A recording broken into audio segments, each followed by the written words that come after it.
Hello and welcome to First Team All Vibes, your favorite sports podcast with all of the best vibes. My name is Marissa, and it has been way too long since I've been on here, guys.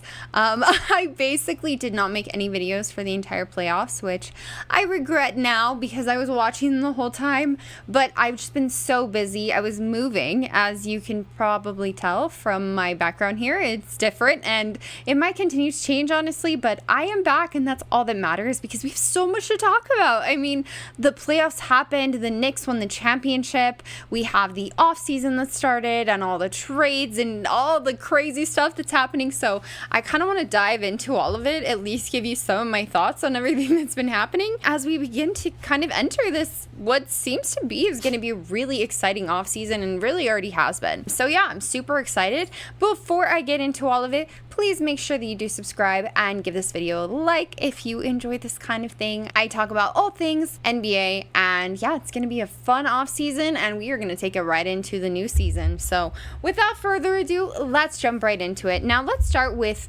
the elephant in the room, which is the Knicks winning the playoffs, winning the championship. I honestly was very, very happy for the Knicks. I was really happy with this outcome.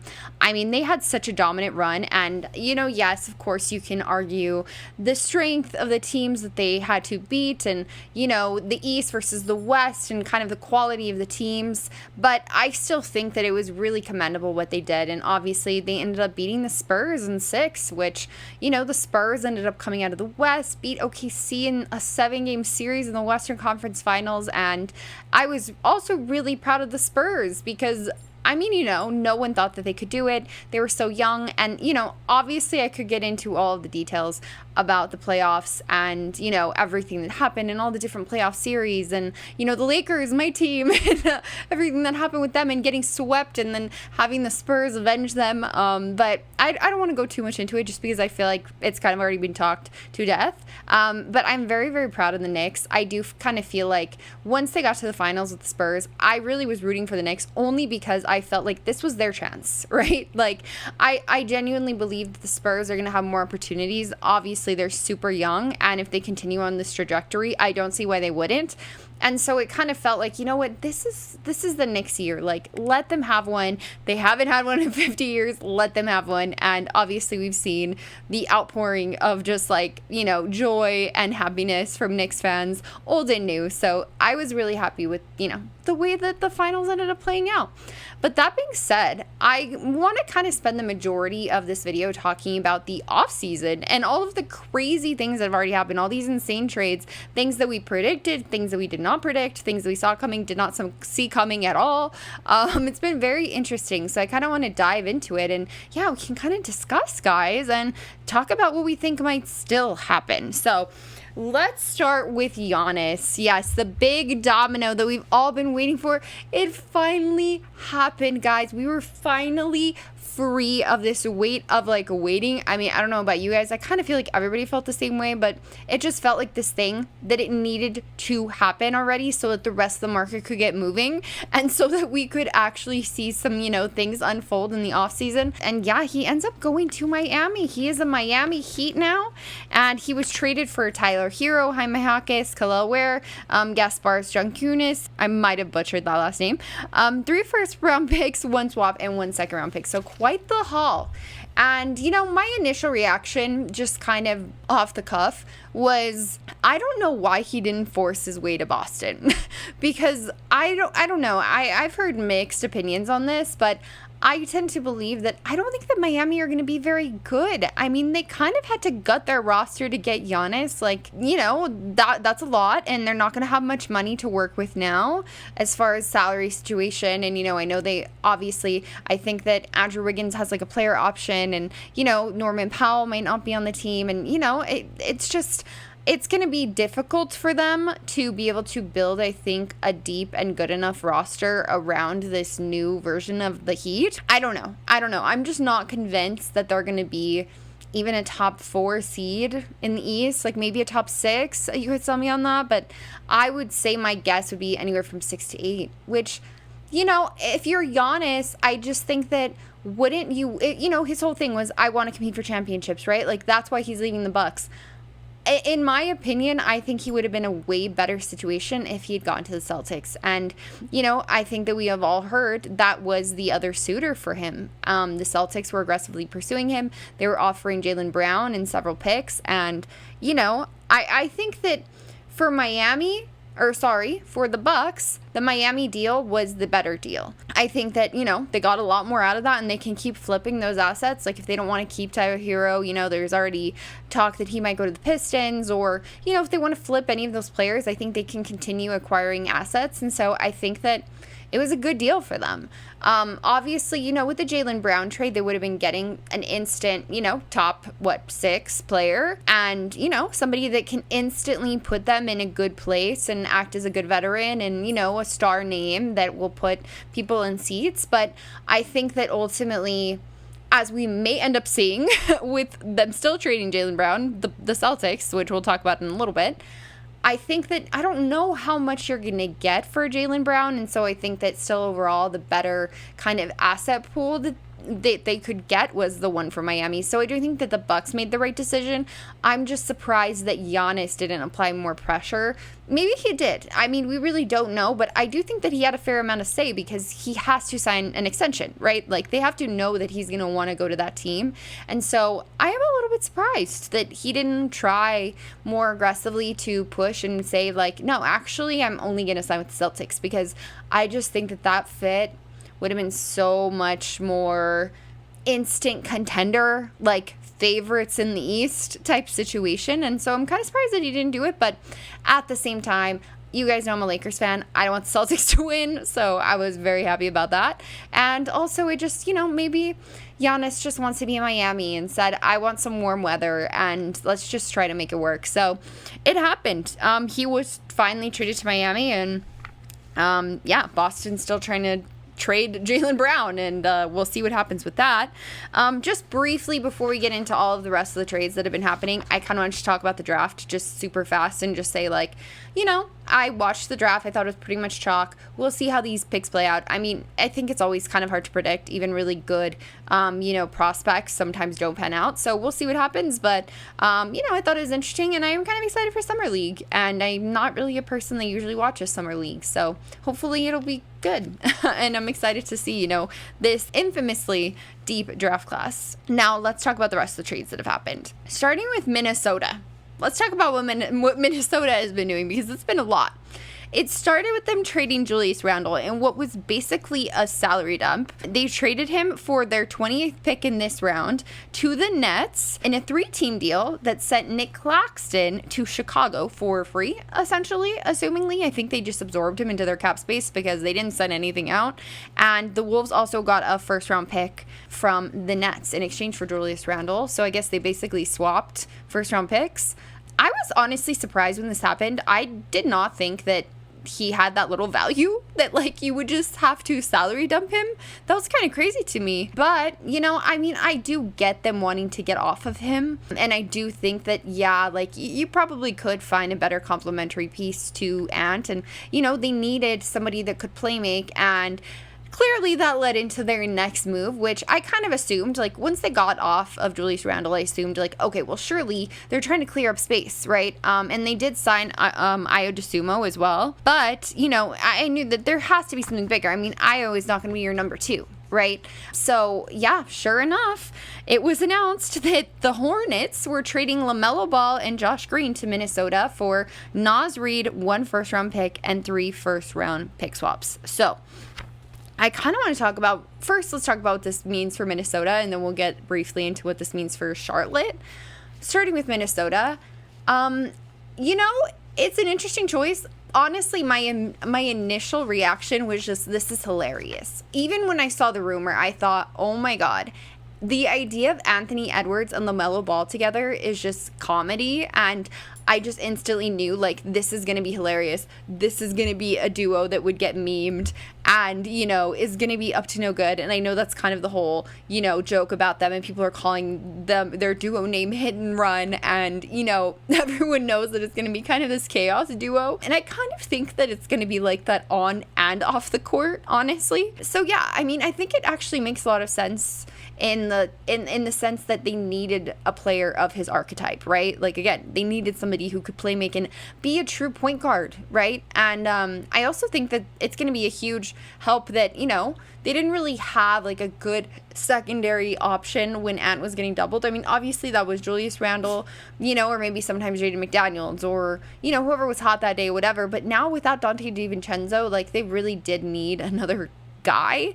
And so, you know, I think that they got that in Lamelo. It's going to be hilarious watching them shoot like 23s between the two of them. But, you know, I mean, it is what it is. And, you know, I think that that's going to be a fun kind of thing for them. But it does really change the identity of this team, which is what I'm kind of most interested to see, because, you know, this Wolf team has been very, like, big and, you know, strong and athletic and like bruiser type, and now they're not really going to be that anymore. They got significantly smaller. You know, they're still going to, I think, have a decent defense, because obviously they kind of have that grounding of Jaden McDaniels and Rudy Gobert. But it's still going to be really interesting to see just kind of how it works with this new team. So very interesting. But as far as like Charlotte is concerned, that one threw me off. I really don't understand at all, to be honest, the motivation for Charlotte to do the steal. I just feel like they were just finally becoming relevant. I mean, you know, in all due respect, like, they were kind of irrelevant before then, and they were not good. Like, they have not been good in a while, right? And, you know, Lamelo was the offensive engine for them, and they were finally this really fun, spunky team. And, you know, who knows why they felt like they wanted to get off of him. Obviously, something that I haven't brought up yet is that, you know, there are real injury concerns with Lamelo. Like, I think this was the first year that he's played like over 50 games or something like that in a while. I think he played like 70 games this year, actually, but this was the first time in a while that he'd played that many games.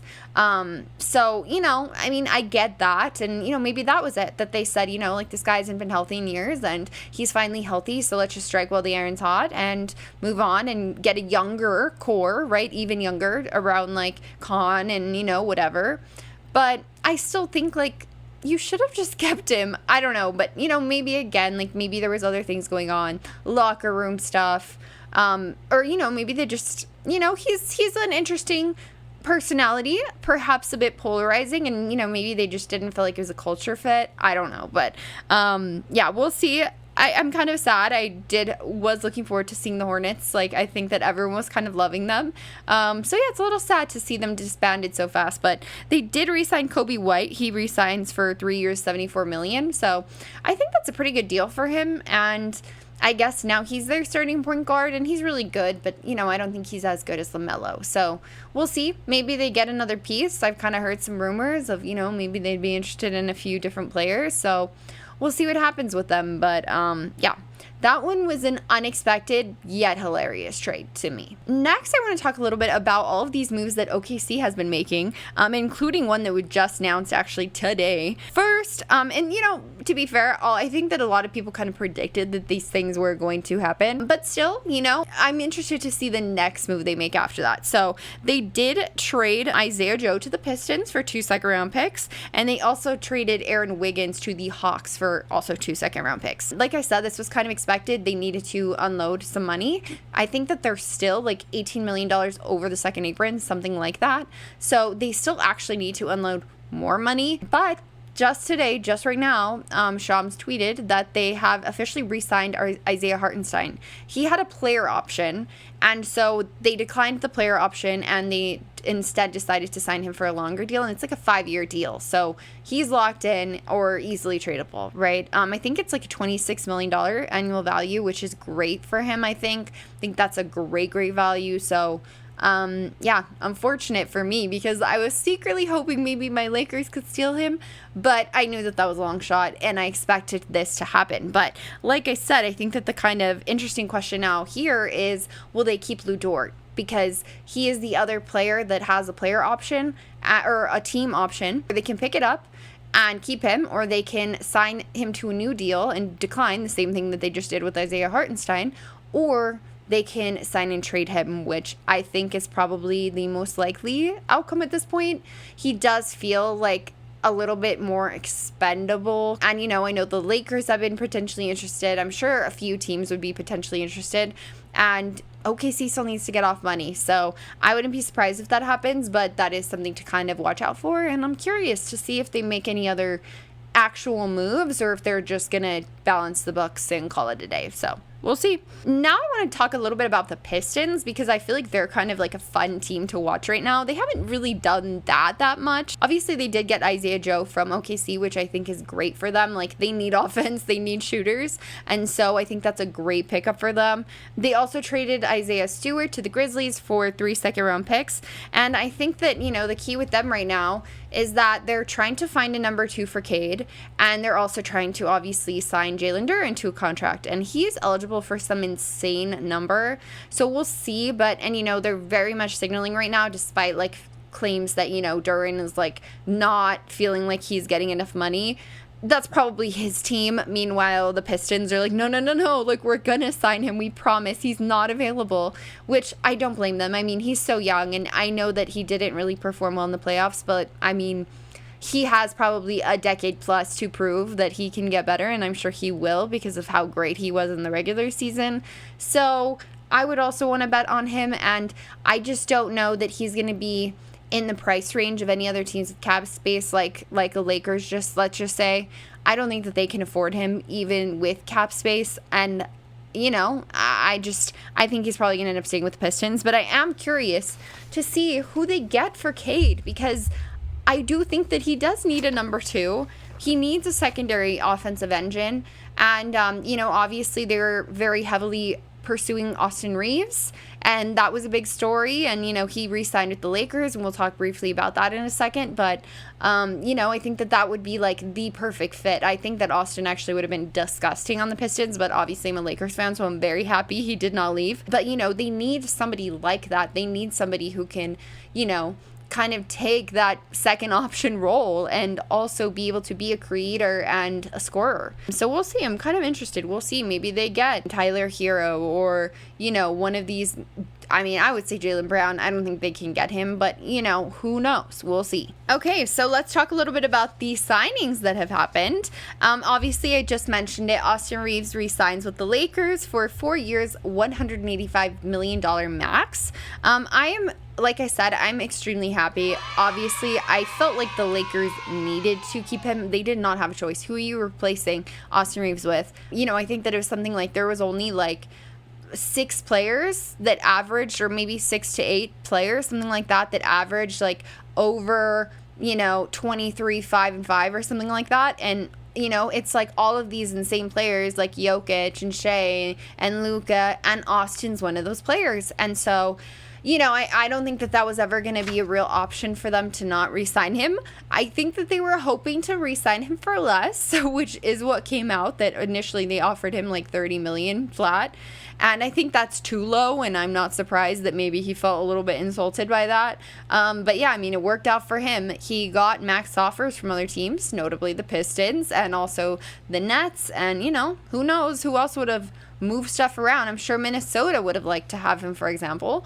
But, he was generating a lot of interest. There was other teams willing to max him. And so the Lakers didn't really have a choice. They had to max him as well. And I think it's well-earned money for Austin. And, Luka wanted to keep him. I personally find the arguments that he's not good enough, I don't think that that's a real thing. I literally have watched like every game this year and watched at least half of the games last year, and I mean, what I have seen Austin do and how much he helps this team, it really is that valuable. And I also think that the Luka and Austin fit is really good. I think that Luka needs that kind of player on his team, and I think the bigger question is just, is Rob Pelinka capable of building a team around them? And that's not Austin's fault. Maybe another GM could do it. Or maybe several other GMs could do it even. But I hope it's Rob, by the way. I think that kind of the complaints about that are kind of pointed at the wrong direction. Like, it's not about Austin. Like, Austin can fit with Luka.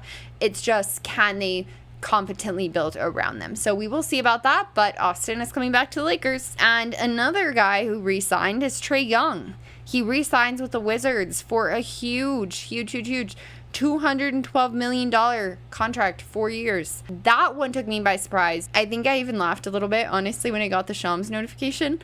But yeah, that is a crazy number to me. See, where the Austin Reaves deal makes sense to me because he had a lot of suitors. I don't necessarily believe that Trae Young had suitors like that. Maybe he did. Maybe it was just like one team, like maybe the Nets, like a team that kind of just like is like, well, whatever, we can overpay you because it doesn't really matter. Maybe. But if you're the Wizards, like, are you that desperate to keep him? I don't know. It doesn't make really that much sense to me. Obviously, they got AJ DeBonza. We'll see how that goes.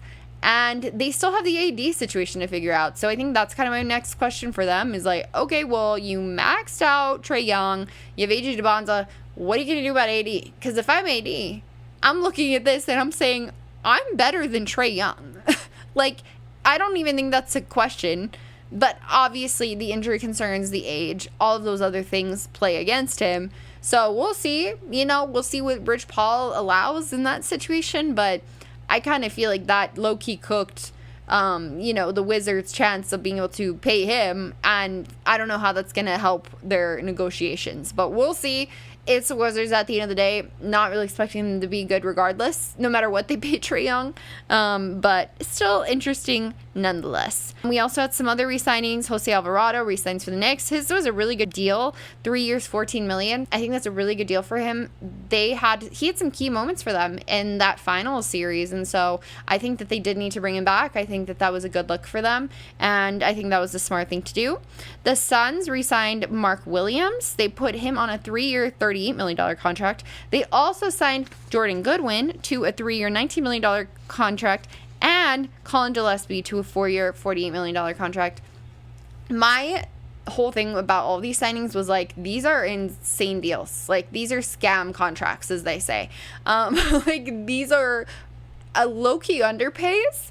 And I'm kind of surprised that they accepted these deals because I feel like probably all of them could have gotten more from other teams. I would have thought maybe not Mark Williams, like maybe that's fair value for him, but for sure Jordan Goodwin and Collin Gillespe, I was really surprised that they took these deals. But I did think to myself, this makes sense because pretty soon here it starts in the 28-29 season, but I mean, it's only like 2 years away. Devin Booker's extension is going to kick in, and I don't know if you guys remember, he was the first one to sign one of those like $7 million a year contracts. So in a few years now, he's going to be making $70 million a year, and I'm sure that they're going to be extremely happy that they have all these guys on like super cost-controlled contracts. So yeah, W for the Suns. I guess that's all I have to say. Al Horford is also coming back to the Warriors, and he signed a 2-year deal, which kind of confused me. I even had to Google it because I had to make sure I was right.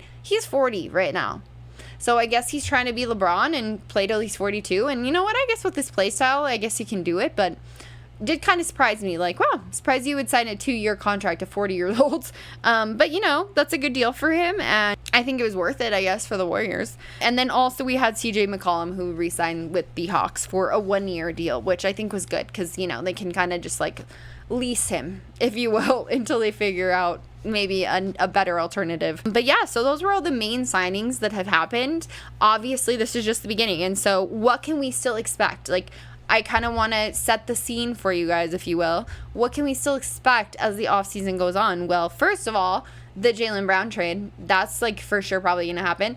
It seems like the Celtics just kind of completely cooked their relationship with Jaylen Brown. Like, I don't know if it was just the trade or if Jaylen Brown low-key wanted to leave and they kind of felt that. Like, today I heard a rumor that like supposedly the Celtics wanted to tank last year, but Jaylen Brown like didn't want to because he wanted to have his own individual performance, and so he kind of like ruined their plan of tanking. Whatever, like, that's probably not true, but like, there's just a million different ways in which this relationship could have crumbled. But to me, it seems fairly obvious that it did in some way, or that it's at least like awkward enough for them to feel like we should probably move on for him. Because to me, I think, why are you so insistent on moving him? I don't really think that they need to. Like, that's just my opinion. I don't really think that they need to. I think that it seems kind of crazy. And so that's why, like, I understand moving him for Giannis, right? Or like a big name, like a top 10 star. But if you're not trading for that, I don't really get it. Like, today Shams was reporting like that Boston wants at least 4 first-round picks.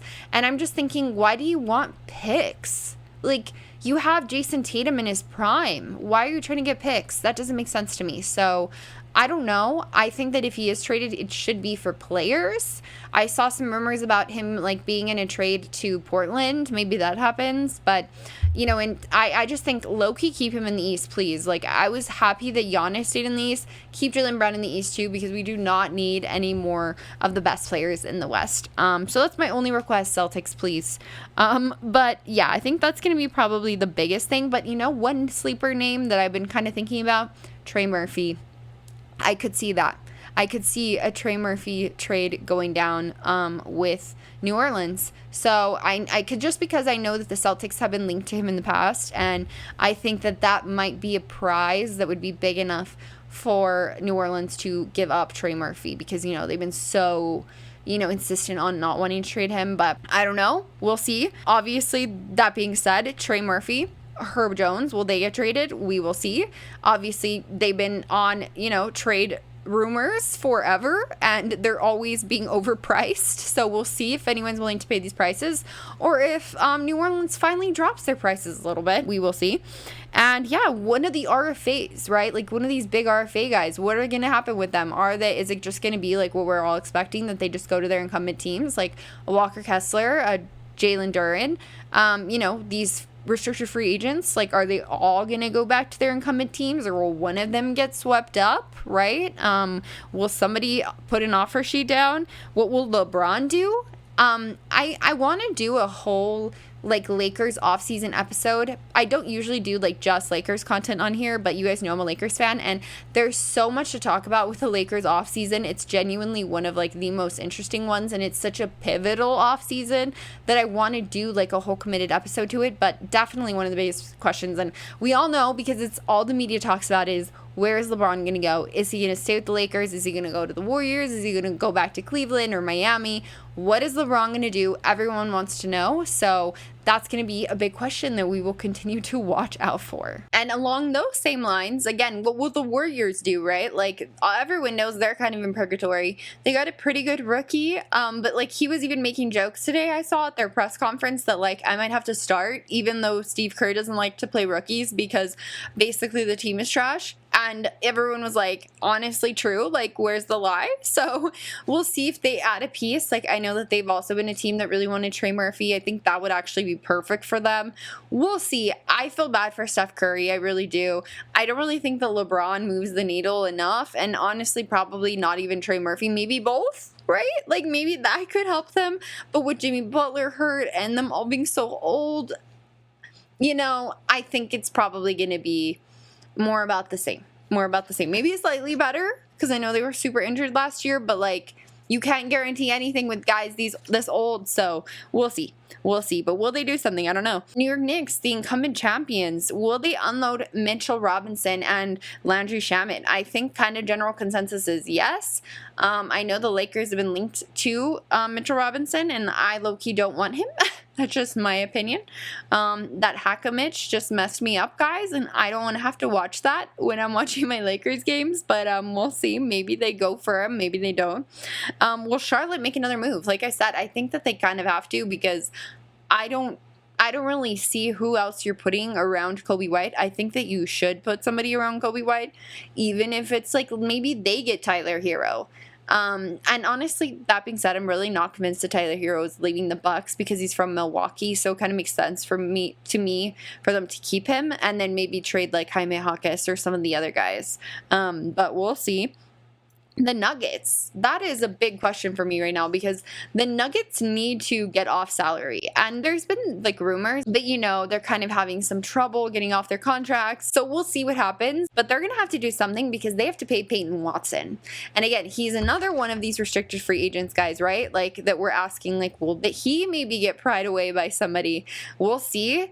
I don't know what the price is going to be to like push the Nuggets to do that, but like that's going to depend on how much space they're able to free up. So we'll see. But I mean, the Nuggets are going to have to start making moves. And I mean, I think that just to get better, they have to start making moves. So we'll see what they do, but they're going to have to do something. And finally, does Portland make a move? That's kind of a little like, that's like a sleeper one. I'm going to say that's like an honorable mention thing to look out for. But like if they get a Jaylen Brown, like, they might be really good. So if they go for somebody big, that would be interesting. And finally, one of my biggest questions of the offseason is what will happen with the Kawhi Clippers aspiration scandal, guys? I am bringing attention back to this because you guys remember when it first dropped, when this scandal first leaked, when Pablo first made his now Pulitzer Prize winning report about this, report series. We talked about it and we have a whole episode about it. If you guys want to go watch it, please feel free to. We break everything down, all the details, like everything that Pablo, unloaded on us and all of the evidence that he had found. And, I definitely was expecting things to be wrapped up faster than this. Obviously, the NBA has like an independent law firm doing an investigation right now, and I work at a law firm, so I know that attorneys love to rack up as many hours as possible and that they will elongate it if you can pay the bill. But, I still think that it's just like a more than reasonable amount of time has passed and they have to really announce what is going to happen with this because to me, I'm seeing all these Kawhi trade rumors, which I guess is the last question, will Kawhi get traded? And I'm just thinking, if I'm a team, I am absolutely not trading for Kawhi until I know what's going on with this because there is a chance that he could get punished in some way. And I've been kind of like speculating whether they might just do that instead of going so hard on the Clippers just because of the way the media has talked about it. Like I've noticed that all of the big media outlets have kind of talked about it in a way where they're blaming Kawhi and kind of giving Steve Ballmer like an innocence pass. And I obviously know that the league loves Steve Ballmer and he's super rich and influential. So we'll see. But that's kind of my last question is what will happen with that? What's going to happen? Are the Clippers going to get punished? Like, I cannot believe that they let them have the 5th pick in this deep, amazing like generational draft and they still have not punished them. So we'll see what happens with that, but those are things to look out for. Those are some things that have happened and I just really wanted to get on here and like talk about them with you guys because I hate that it's been so long and I'm really planning on being way more regular on here now that I've moved and things are a little bit more settled. I want to keep talking about all the off-season stuff, probably just start making shorter videos, honestly, like just reacting to like individual events as they happen, individual trades as they happen. So yeah, we'll see. I'm really excited about this off season though, guys. I think there's gonna be a lot to talk about. I want to do other fun content too, like as the off season goes on and even after free agency ends and we kind of lose some of that content. I want to keep making videos and talking about all the fun stuff and predictions and all that stuff. So again, please make sure that you subscribe if you did enjoy this video and also leave a like, leave a comment. That means a lot to me and it really makes a difference in the algorithm and all of that good stuff. So who doesn't love that? But yeah, thank you guys so much for watching. You can also listen on Spotify and Apple Podcasts if you ever want to listen to this podcast. And if you are listening right now, you can also watch on YouTube at First Team All Vibes. We also have an Instagram and TikTok at First Team All Vibes. So go check that out as well. But yeah, guys, that is everything for today. But I'm sure we will be talking very soon about the new Shams bombs. But we will see. So thank you guys so much for watching again. And I hope you have a great day. See you on the next one. Bye.